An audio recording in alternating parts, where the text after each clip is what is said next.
Good morning everyone. Mehta PG college के online platform पर आप सभी का स्वागत है। Paper number second electromagnetism, unit number first का चैप्टर नंबर सेकंड। इसमें अपन ने इससे जो पहले वाली क्लास थी उसमें अपन ने बेसिक इंट्रोडक्शन देखा था, जिसमें इलेक्ट्रिक फील्ड क्या होता है, दो आवेशों के बीच के फोर्स कैसे निकाला जाता है, और अपन ने देखा था उसके विभव क्या होता है। उसके बाद अपन ने स्थितिज ऊर्जा की डेफिनेशन भी देखी थी। तो स्थितिज ऊर्जा की डेफिनेशन देखी थी कि दो आवेश, जब भी आवेश की स्थिति में परिवर्तन होता है तो आवेश की स्थिति में परिवर्तन होगा तो वहाँ पे कुछ ऊर्जा डिफाइन होगी, वही क्या होगी, अपनी स्थितिज ऊर्जा ही होगी। तो आज अपन अपना टॉपिक स्टार्ट करते हैं। तो अपना जो भी टॉपिक है वो क्या, अपन को स्थितिज ऊर्जा निकालनी है। क्या निकालनी है अपन को?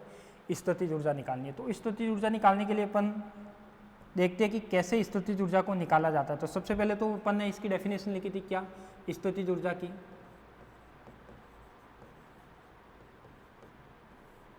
कि स्थितिज ऊर्जा क्या होती है। तो यहाँ पे अपन ने देखा था कि जो स्थितिज ऊर्जा में क्या देखा था अपन ने, स्थितिज ऊर्जा में देखा था कि जब भी कोई आवेश होता है, यानी यदि किसी आवेश में क्या होता है, यदि किसी आवेश में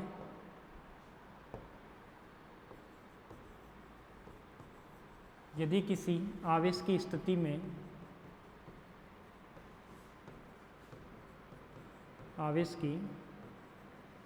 में परिवर्तन किया जाए, यदि किसी आवेश की स्थिति में परिवर्तन किया जाए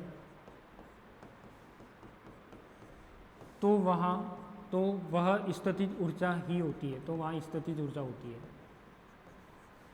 क्या होती है? स्थितिज ऊर्जा होती है।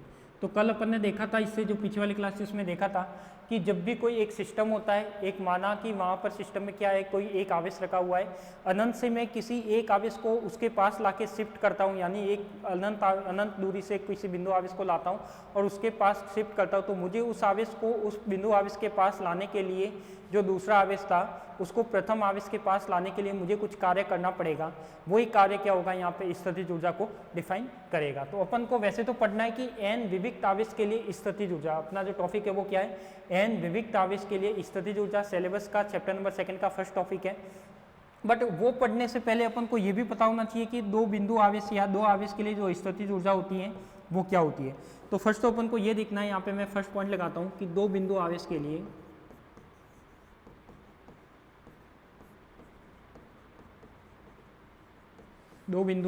लिए स्थितिज ऊर्जा। तो पहले तो अपन ये निकालना सीखेंगे कि दो बिंदु आवेश के लिए स्थितिज ऊर्जा क्या होती है।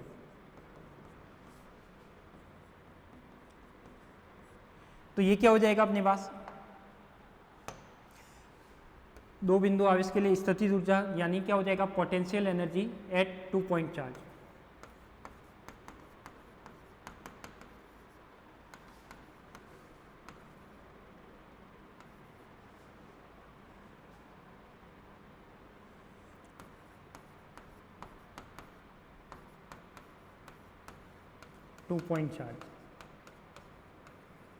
ये अपन को देखना है, ठीक है।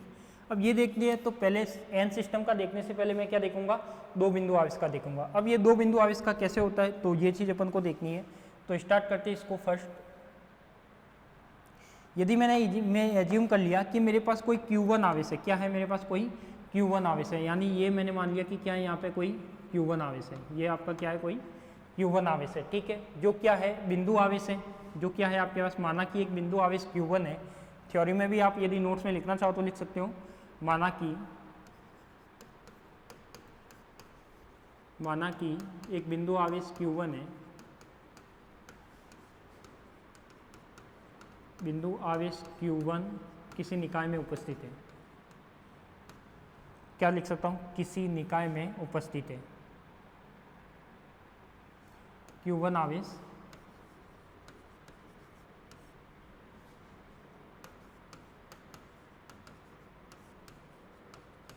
किसी निकाय में उपस्थित है। जब ये उपस्थित है, इसका मतलब मैं कह सकता हूँ कि जब भी आपके पास पॉइंट चार्ज होगा तो पॉइंट चार्ज में आपको क्या चाहिएगा, पॉइंट चार्ज में आपके पास आएगा कि उसका इलेक्ट्रिक फील्ड भी होगा, इलेक्ट्रिक फील्ड के साथ उसका पोटेंशियल भी होगा। तो मुझे पता है कि यहाँ पे जब एक बिंदु आवेश Q1 मान लिया वो किसी निकाय में उपस्थित है, तो उस बिंदु आवेश के कारण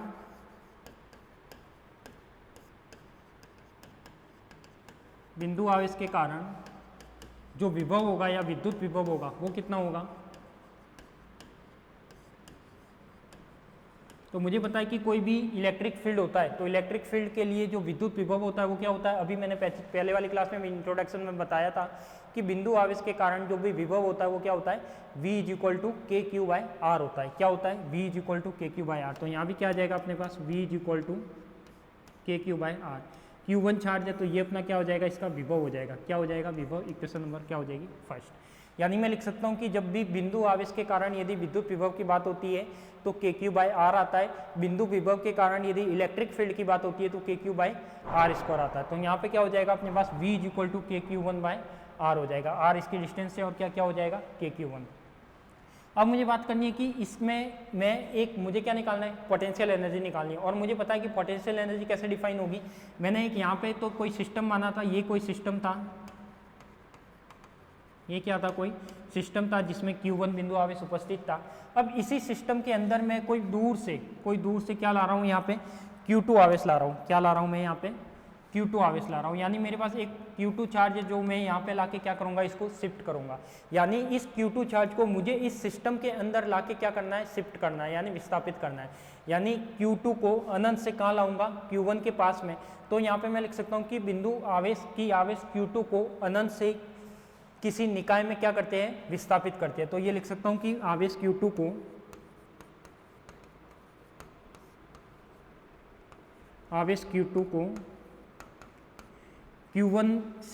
Q1 आवेश के निकाय में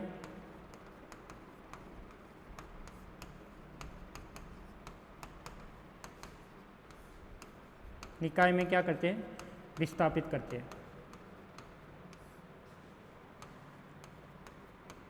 क्या करेंगे, विस्थापित करेंगे। और जब भी विस्थापित करेंगे तो मुझे पता है कि विस्थापित कैसे होगा, विस्थापित करने के लिए कुछ ना कुछ उसे कार्य करना पड़ेगा। तो मैं लिख सकता हूँ कि Q2 आवेश को निकाय के अंदर विस्थापित करने के लिए क्या करना पड़ेगा, कुछ ना कुछ कार्य करना पड़ेगा। तो ये तो मैंने लिखा है कि आवेश Q2 को Q1 आवेश के निकाय में विस्थापित करते हैं। तो विस्थापित करने के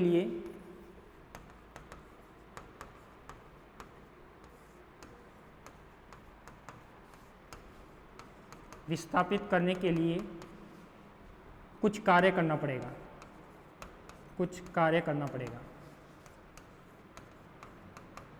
अब ये कार्य कितना करना पड़ेगा वो देखते हैं।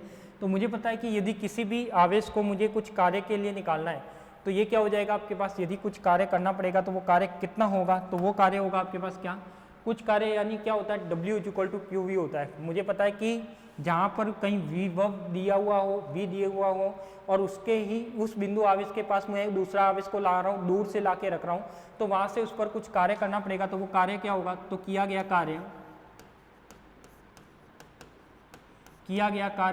कार्य कौन करेगा, Q2 आवेश को लाने में किया गया कार्य क्या होगा, Q2 आवेश में यहाँ पे लिख लेता हूँ, किया गया कार्य यानी किस पर, Q2 आवेश पर,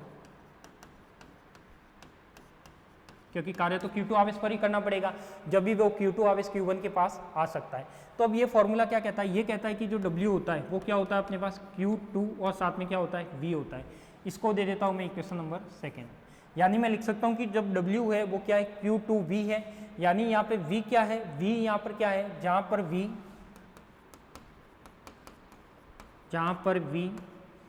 Q1 आवेश के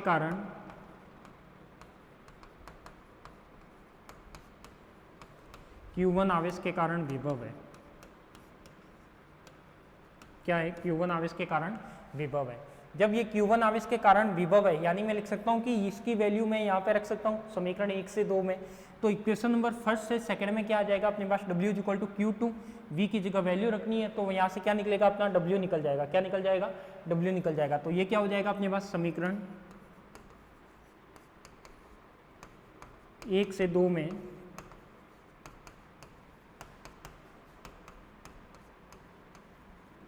V का मान रखने पर तो ये हो जाएगा अपने पास क्या, V = W = Q2 तो ऐसे का ऐसे रहेगा।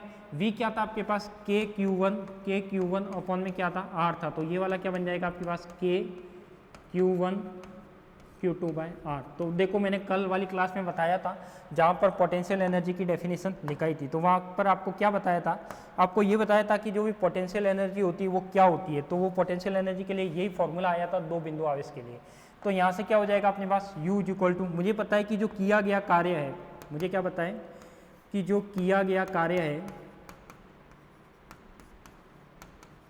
जो किया गया वर्क डन है, वो ही स्थितिज ऊर्जा के रूप में परिभाषित होता है।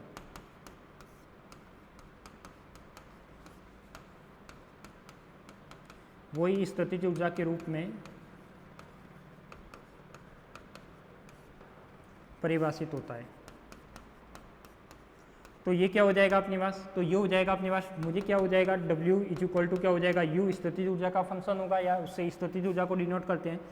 U इज इक्वल टू हो जाएगा K Q1 Q2 अपॉन में क्या हो जाएगा R, क्या हो जाएगा K Q1 Q2 अपॉन में R हो जाएगा। अब इसको मैं ऐसे भी लिख सकता हूँ, K यहाँ पर क्या है, तो यहाँ पर K क्या आ जाएगा अपने पास, U is equal to K की जगह हो जाएगा 1 अपॉन में 4 pi epsilon naught Q1 Q2 upon में R हो जाएगा। ठीक है, Q1 Q2 अपॉन में R। तो दो बिंदु आवेश के लिए ये क्या शो कर रहा है, यहाँ पे ये शो कर रहा है कि दो बिंदु आवेश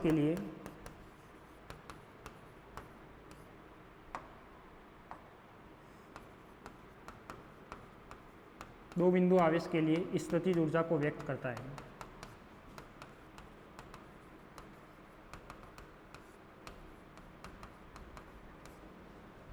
देखो जिस तरीके से मैं आपको नोट्स लिखवाता हूँ, यदि आप यही तरीका एग्जाम में फॉलो करते हो तो अच्छे मार्क्स आएंगे आपके। और थ्योरी कुछ भी रटनी नहीं है, जो भी है सब आपको आपके अकॉर्डिंग बना के लिखनी है। जो भी होता है सारी चीज़ें आपको क्या करनी है, बना कर लिखनी है। क्लियर। तो यहाँ से क्या हो जाएगा अपने पास, यहाँ से मैंने लिख दिया कि आपको शायद स्क्रीन कट रही होगी अब। ठीक है, देखो स्क्रीन कटनी नहीं चाहिए, यहाँ तक ठीक है, दिख रहा है सब कुछ। तो ये क्या हो जाएगा अपने पास, यहाँ पे जो वैल्यू आई है इक्वेशन नंबर 3, ये क्या है अपने पास, दो बिंदु आवेश के लिए क्या हो जाएगा, स्थितिज ऊर्जा का व्यंजक हो जाएगा। अब मुझे क्या निकालना है, एन चार्ज का निकालना है, मुझे क्या निकालना है, एन चार्ज का निकालना है। तो एन चार्ज का निकालने के लिए क्या करें, तो मुझे पता है कि पहले तो मैंने दो बिंदु आवेश का निकाला, तो दो बिंदु, क्या एक बिंदु आवेश की स्थितिज ऊर्जा निकल सकती है क्या, नहीं। क्यों, क्योंकि मुझे पता है कि एक आवेश तो पहले से ही है, दूसरा आवेश को मैं किसी बिंदु से या किसी अनंत से किसी बिंदु तक लाऊंगा तो मैं वो कार्य करूंगा। कार्य कितना करूंगा, जिस आवेश को लेके आ रहा हूँ और जिसके रेस्पेक्ट में कार्य करना है। तो जिस आवेश को ला रहा हूँ, यहाँ पे क्या ला रहा था, Q2 आवेश को मैं ला रहा था। Q2 आवेश के लिए क्या हो जाएगा, Q2 हो जाएगा, W is equal to Q2 हो जाएगा। V कौन सा होगा, जो विभव V कौन सा, फर्स्ट आवेश का विभव V। तो फर्स्ट आवेश का विभव V क्या हो जाएगा अपने पास, ये हो जाएगा, तो वो हो जाएगा KQ1/R। तो यहाँ से वैल्यू रखूंगा तो आपका फाइनल रिजल्ट क्या मिलेगा, 1/4 pi epsilon naught Q1 Q2/R हो जाएगा। तो ये तो क्या हो जाएगा अपने पास, दो आवेश के निकाय के लिए स्थितिज ऊर्जा का व्यंजक हो जाएगा। ठीक है, अब मैं बात करता हूँ तीन आवेश के लिए। अब मैं किसकी बात करता हूँ, तीन आवेश के लिए। तो तीन आवेश के लिए क्या आएगा उसकी बात करते हैं।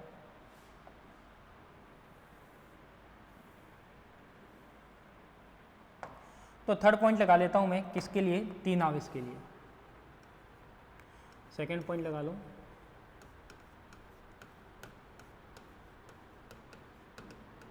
तीन आवेश निकाय के लिए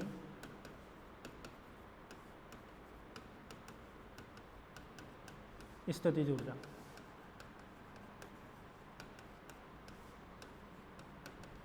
अब देखो तीन आवेश निकाय के लिए स्थितिज ऊर्जा कैसे आएगी, तो मुझे ये तो पता लग गया कि जब मैं दो आवेश की बात करता हूँ, क्या करता हूँ, दो आवेश की बात करता हूँ, तो दो आवेश के लिए मुझे पता लग गया कि जो पोटेंशियल एनर्जी आएगी Q1 Q2/R आएगी। अब मैं यहाँ पे एक तीन आवेश का सिस्टम लेता हूँ, क्या लेता हूँ, तीन आवेश का मैंने क्या ले लिया, यहाँ पे कोई सिस्टम ले लिया। ठीक है, ये तीन आवेश का सिस्टम ले लिया, यहाँ पर मैंने तीनों आवेश के नाम दे दिए। क्या, एक तो दे दिया मैंने Q1, एक दे दिया मैंने Q2, एक दे दिया मैंने कौन सा, Q3। तीन आवेश ले लिए।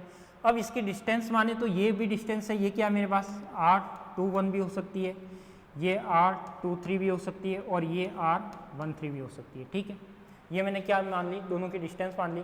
मुझे क्या निकालना है, टोटल स्थिति, इस पूरे सिस्टम के लिए पोटेंशियल एनर्जी निकालनी है। तो मैंने मान लिया कि कोई तीन बिंदु आवेश है Q1 Q2 Q3, इन दो आवेश के बीच की दूरी ये है, इन दो आवेश के बीच की दूरी ये है और इन दो आवेश के बीच की दूरी ये है। तो यहाँ से पोटेंशियल एनर्जी कैसे निकाल सकते हैं, तो अपन निकाल सकते हैं यहाँ से, कैसे वो देखना है। तो यहाँ से कैसे निकलेगी कि बिंदु आवेश Q1 तथा Q2 आवेश के लिए आवेश Q1, इसमें यहाँ पे मैं लिख सकता हूँ कि आवेश Q1 तथा Q2 के लिए स्थितिज ऊर्जा।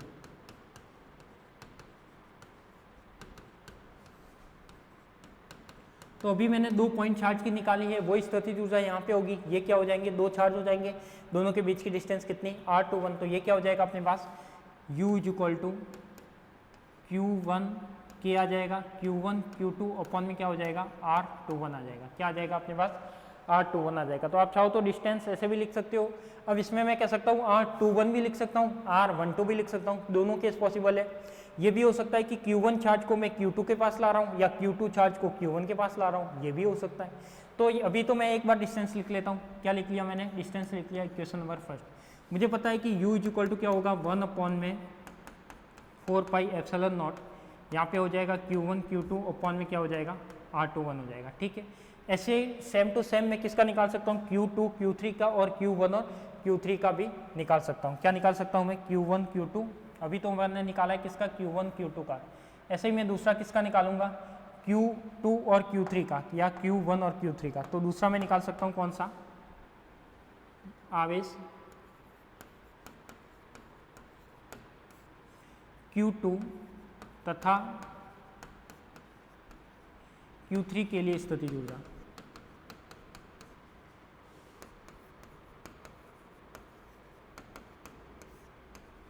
तो ये क्या हो जाएगा अपने पास, ये हो जाएगा अपने पास क्या, u, ये तो क्या था, मान लो कि ये u1 था, ये मान लो कि आपके पास क्या है u2 है, तो 1/4πε0 k की जगह तो वो का वही आएगा। चार्ज क्या हो जाएगा, कौन से आवेश के लिए निकाले, Q2 और Q3, तो ये क्या हो जाएगा Q2 Q3 अपॉन में जो डिस्टेंस है वो कितनी हो जाएगी, r23। ये क्या हो जाएगा इक्वेशन नंबर 2।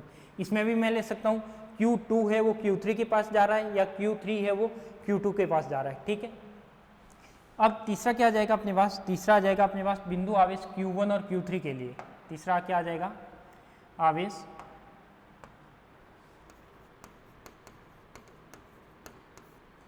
Q1 तथा Q3 के लिए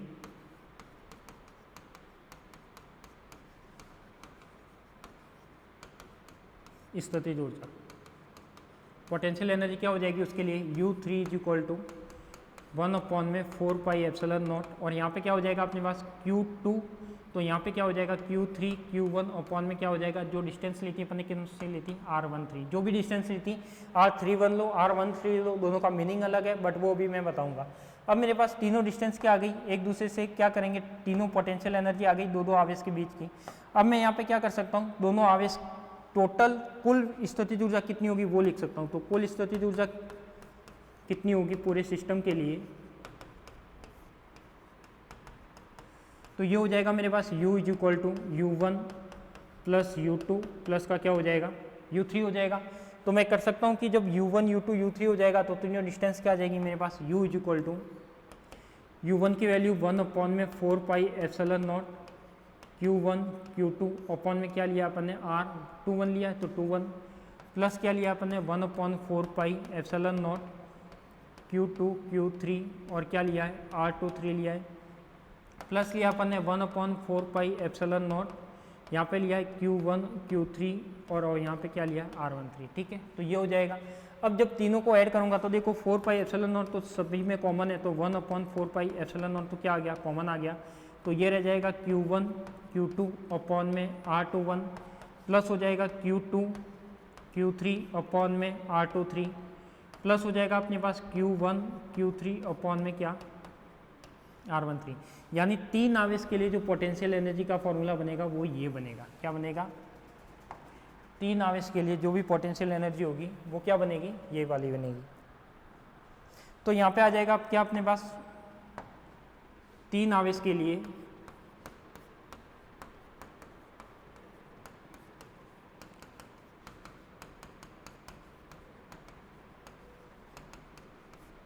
स्थितिज ऊर्जा को व्यक्त करता है।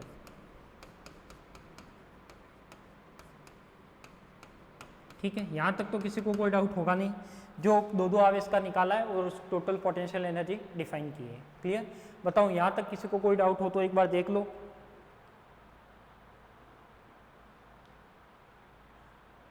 क्लियर है। अब मैं चलता हूँ n आवेश के लिए। अब मैं कहाँ चलता हूँ? n आवेश के लिए। यानी अभी तक तो मैंने माना था 2 आवेश, फिर मैंने माना 3 आवेश, फिर मैंने माना 4 आवेश। इस टाइप से मैं करते करते लास्ट में कहाँ जाता हूँ? तीसरा पॉइंट ले लेता हूँ n आवेश के लिए।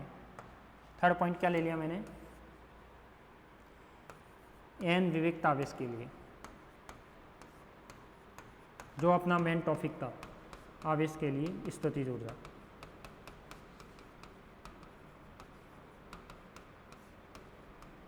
अब देखो n आवेश के लिए जब मैं स्थितिज ऊर्जा निकालूंगा तो देखो यहाँ पे 3 आवेश के लिए ऐसी आई है, तो n आवेश के लिए क्या आएगी? तो इसको मैं डायरेक्ट लिख सकता हूँ कि i व j, क्या लिख सकता हूँ? i j की फॉर्म में मैं लिख सकता हूँ। तो देखो यहाँ पे क्या आ जाएगा अपने पास? यदि मैं n के लिए पोटेंशियल एनर्जी निकालूं तो जैसे मैंने 2 के लिए लिखा है, 3 के लिए लिखा है, 2 के लिए लिख सकते हैं, 3 के लिए लिख सकते हैं, वैसे का वैसे किसके लिए लिख सकते हो आप? n के लिए भी लिख सकते हो। तो मुझे पता है कि जो कुल स्थितिज ऊर्जा 3 आवेश के लिए आई है वो कितनी आई है? u is equal to 1/4 pi epsilon naught Q1 Q2 R21 plus आया है Q2 Q3 R23 प्लस आया है Q1 Q3 और R13। तो इस पहले तो मैंने एक एक डिस्टेंस ली थी, उसके अकॉर्डिंग लिख दिया। अब मुझे ये पता है कि इसको मैं आई जे की फॉर्म में भी लिख सकता हूँ, u is equal to 1/4 pi epsilon naught. यहाँ पे मैंने ले लिया समेसन i और j, और यहाँ पे क्या ले लिया अपने पास? Q I Q J upon में क्या हो जाएगा? R I J. क्लियर? ये क्या हो जाएगा? एक मैंने जनरल फॉर्मूला बना लिया कि यहाँ पे ये 1 2 वैल्यू चल ही रही थी, तो उसके अकॉर्डिंग मैंने क्या बना लिया? एक जनरल फार्मूला बना लिया। तो जहाँ पर आई जे के की वैल्यू क्या है? जहाँ पर आई जे के कैप है वो कितना है? 1 2 3 टेस्ट टेस्ट टेस्ट। इस टाइप से ये क्या सारी वैल्यू है। अब मैं कह सकता हूँ कि ये 1/4 पाई एप्सिलॉन नॉट ये वैल्यू दे रहा है क्या? स्थितिज ऊर्जा की। अब एक चीज़ ध्यान दो, एक बहुत ही इंपॉर्टेंट है। वो इंपॉर्टेंट क्या है? वो इंपॉर्टेंट ये है कि इसमें ये वाला जो फॉर्मूला आया है Q I Q J upon में आर आई जे, क्या आया है? Q I Q J upon में आर आई जे। अब यदि अपन प्रॉपर बात करें तो इसमें क्या होता है? तो इसमें ये चीज़ होती है कि अपने पास ये पहले मैं मान रहा था कि मेरे पास 2 चार्ज है। क्या है आपके पास? 2 चार्ज है या 3 चार्ज। जो मैं वापस एक डायग्राम बना रहा हूँ, ये Q1 ले लिया, ये Q2 ले लिया, दोनों के बीच की डिस्टेंस R मान ली। अब मुझे पता है कि इसकी पोटेंशियल एनर्जी तो क्या आती है? Q1 Q2 अपॉन में R आती है। क्लियर? ये आ सकता है। अब इसमें 2 फॉर्मूले बन सकते हैं। कैसे? Q1 हो सकता है मैं Q1 Q2 के पास जा रहा हूँ, क्या होगा? ये मैं बोल सकता हूँ कि Q1 है वो Q2 के पास जा रहा है। एक कंडीशन में मैं ये भी बोल सकता हूँ कि जो Q2 है वो Q1 के पास आ रहा है, ये भी तो हो सकता है। यदि आप Q1 को Q2 के पास ले जाओगे तो भी स्थितिज ऊर्जा यही मिलेगी K Q1 Q2 by R। यदि आप Q2 को Q1 के पास लाओगे तो भी स्थितिज ऊर्जा क्या मिलेगी? वो ही मिलेगी U is equal to K Q1 Q2 by R। अब दोनों केस में कंडीशन सेम, तो फिर फॉर्मूले तो डबल आने चाहिए। यानी यहाँ पे यदि 1 2 आया है तो आगे कहीं ना कहीं यदि मैं n के लिए करूँ तो 1 2 आया है तो 2 1 भी आना चाहिए, 2 3 आया है तो 3 2 भी आना चाहिए, 1 3 आया है तो 3 1 भी आना चाहिए, यानी आई जे आया है तो जे आई भी आना चाहिए। इस टाइप से होगा। यानी मैं कह सकता हूँ कि ये अपना एक कंसेप्ट यहाँ पे कुछ टच कर रहा है, यहाँ पे कुछ क्या हो रहा है? ये कुछ चेंज कर रहा है। क्या चेंज कर रहा है? तो इसको चेंज करने के लिए क्या करें? तो मुझे पता है कि यदि मैं आई और जे का कंसेप्ट लेता हूँ, क्या लेता हूँ? आई और जे का कंसेप्ट लेता हूँ, यानी मैं कह सकता हूँ कि इसको क्यू आई क्यू जे कर सकता हूँ। क्यू जे क्यू आई है वो क्यू जे पर जा रहा हो, या क्यू आई है वो क्यू जे के पास जा रहा हो, क्यू जे है वो क्यू आई के पास आ रहा हो, तो भी उसमें स्थितिज ऊर्जा डिफाइन होगी दोनों कंडीशन के लिए। तो दोनों के लिए स्थितिज ऊर्जा एक ही आएगी। तो उसके लिए मैं क्या करता हूँ? इसका एक टर्म में दो टर्म इंक्लूड होगी। क्या होगी? एक टर्म में 2 टर्म इंक्लूड होगी। तो इस कंडीशन को रिमूव करने के लिए मैं इसके मल्टीप्लाई में क्या लगाऊंगा? 1/2 लगाऊंगा। क्या लगाऊंगा? 1/2 लगाऊंगा। तो क्या लगाऊंगा? तो मैं यहाँ पे थ्योरी में लिख देता हूँ कि आवेश के युग्म की गणना करने के लिए कर सकता हूँ। आगे एक लाइन लिख के आपको क्लियर कर देता हूँ कि अपने पास जो फॉर्मूला आया वो तो ये आया है, बट यहाँ पे मैं लिख देता हूँ कि यदि आवेश के, ये छोटा कैसे हो गया?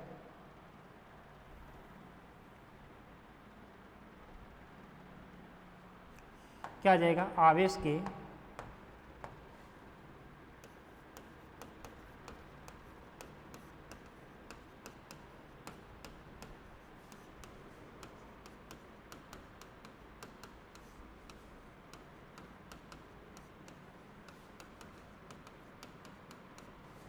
आवेश के युग्म की गणना करने के लिए आई व जे तथा तथा क्या हो जाएगा अपने पास जे व आई। तो मैं यहाँ पे लिख सकता हूँ आई व जे तथा जे व आई के आवेश युग्म क्या होते हैं, एक समान होते हैं।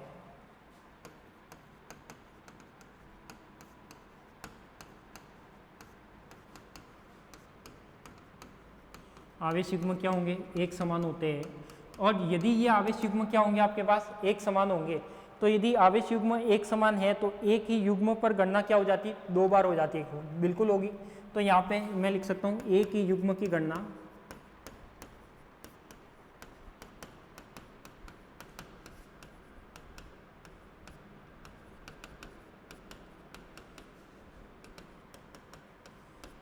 देखो ये लाइन लिखी है, उसका मतलब समझना अच्छे से। यदि मैंने लिखा है कि आवेश का युग्म यानी क्यू आई और क्यू जे, आवेश की गणना करने के लिए आई व जे तथा जे व आई, Q1 और Q2 लो, Q2 और Q1 लो। Concept clear. आवेश युग्म एक समान होते हैं, वो बिल्कुल Q1 Q2 लिखो चाहे Q2 Q1 लिखो, आवेश का युग्म एक समान ही रहेगा।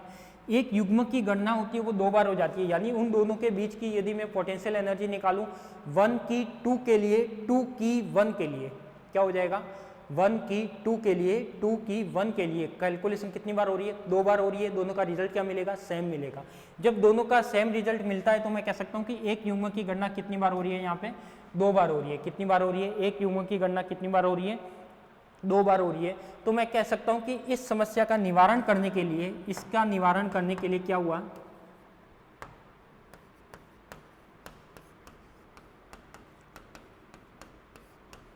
इसको सॉल्व करने के लिए, इसका निवारण करने के लिए गुणक में 1/2 लगाया जाता है।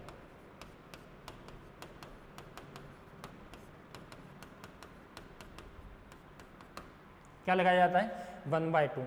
अब मैं कह सकता हूं कि n विविक्त आवेश के लिए जो भी अपना स्थितिज ऊर्जा बनेगी वो क्या बनेगी, तो मुझे यहाँ से ये पता लग जाएगा कि वो स्थितिज ऊर्जा क्या बननी है। तो वो स्थितिज ऊर्जा बनेगी आपके क्या, U = 1/4 पाई एप्सिलॉन नॉट, ये तो था ही।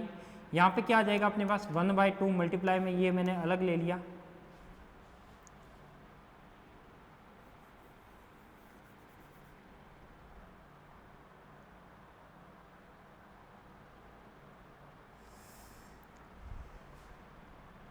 थोड़ा सा गैप ले लेता हूँ यहाँ पे ताकि आपको लिखने में इजी रहेगा। देखो यहाँ पे क्या है, U = क्या है आपके पास, U = 1/2 ले लिया, 1/4 पाई एप्सिलॉन नॉट पहले से ही था। यहाँ पे क्या था, समेशन था, I और J की वैल्यू थी। और यहाँ पे क्या था, QI QJ अपॉन में क्या हो जाएगा अपने पास, RIJ, क्या हो जाएगा अपने पास QI QJ और अपने पास क्या हो जाएगा RIJ। तो ये क्या हो जाएगा अपने पास 1/2 आ जाएगा सामने। और मुझे पता है कि I और J की वैल्यू कहाँ से कहाँ तक डिपेंड करेगी, कर सकता हूँ मैं, I की वैल्यू कहाँ से कहाँ तक डिपेंड करेगी, तो वो यदि n आवेश है तो n तक डिपेंड करेगी। यदि 3 आवेश है, यदि मैं इसी को क्या करता हूँ n आवेश के लिए लिखता हूँ तो इसकी वैल्यू कहाँ तक जाएगी, n आवेश तक जाएगी। यदि 3 आवेश है तो क्या जाएगा, 1 से लेकर 3 तक जाएगा। 2 आवेश है तो आपको पता ही है 1 से लेकर 2 तक जाएगा। तो इस तरीके से मैं ये एक जनरल फॉर्मूला बन जाएगा आपका। इसको मैं ऐसे भी लिख सकता हूँ, U = 1/2 K 1/4 pi epsilon not को क्या लिख दिया मैंने, K लिख दिया। समेशन आ जाएगा I से J 1 से लेकर N, और यहाँ पे क्या हो जाएगा QI QJ अपॉन में क्या हो जाएगा अपने पास RIJ। ये वाली वैल्यू हो जाएगी। और यही क्या कर रहा है अपने पास, n आवेश के लिए डिफाइन हो रहा है। ठीक है, अब देखो यदि मैं इसको 3 आवेश के लिए लिखूंगा तो कैसे लिखूंगा, 3 आवेश के लिए कैसे लिखेंगे, देखो यहाँ पे इसी को मैं 3 आवेश के लिए, वैसे तो अपन ने ऊपर लिखा है, तो ये आपका क्या हो जाएगा, एक तरीके से मैं लिख सकता हूँ n आवेश के लिए। यह समीकरण n विविक्त आवेश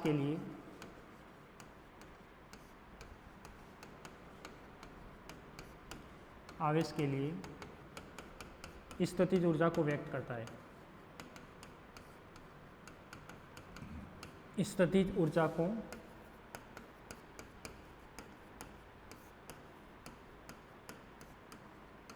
व्यक्त करता है। ठीक है, अब मुझे देखो 3 आवेश के लिए लिखना है, तो 3 आवेश के लिए कैसे लिखूं, इसी को मैं 3 आवेश में कन्वर्ट करता हूं।